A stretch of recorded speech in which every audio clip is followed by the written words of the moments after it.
Doctor Babasaheb आंबेडकरांची आज 134वी जयंती। महामानवाला अभिवादन करण्यासाठी दीक्षाभूमी आणि चैत्यभूमीवर अलोट गर्दी।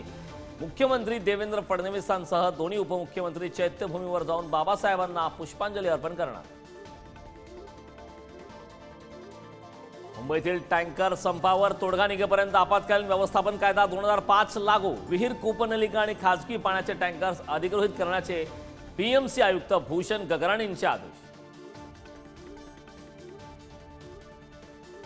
राज्यातील अनेक भागात अवकाळी पावसाला तडाखा। पुणे, नाशिक, नांदेड, लातूर, जळगाव जिल्ह्याला झोडपले। पिकांसह फळबागांचं मोठं नुकसान, तर 15 जिल्ह्यांना येलो आलाय।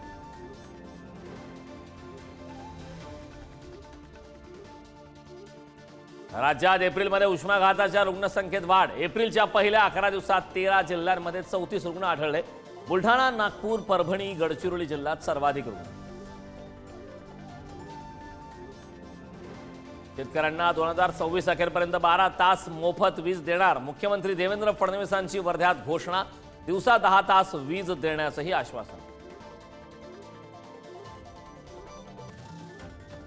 आगामी मुंबई पालिका निवडणुकीसाठी ठाकरे शिंदे ॲक्शन मोडवर। पुढील लक्ष मुंबई महापालिका। उद्धव ठाकरेंचा एल्गार, तर मुंबई पालिकेवर भगवा फडकवणारच एकनाथ शिंदेंचाही निर्धार।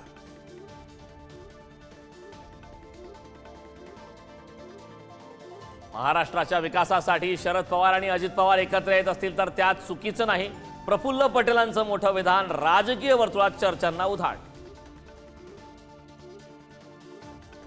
तहूर राणा मुंबई दहशतवादी हल्ल्यापूर्वी दाऊदला भेटल्याचा एनआयएला संशय। एनआयएची चौकशी सुरू।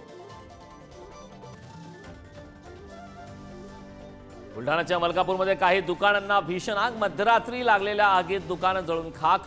अग्निशामक दलाकडून आग नियंत्रणात, कुलिंगचं काम सुरू। कोल्हापुरात मोठ्या उत्साहात अंबाबाईचा रथोत्सव संपन्न। अंबाबाईची उत्सव मूर्ती आणि रथावर फुलांचा वर्षाव। ज्योतिबाच्या चैत्र यात्रेच्या दुसऱ्या दिवशी पार पडतो रथोत्सव।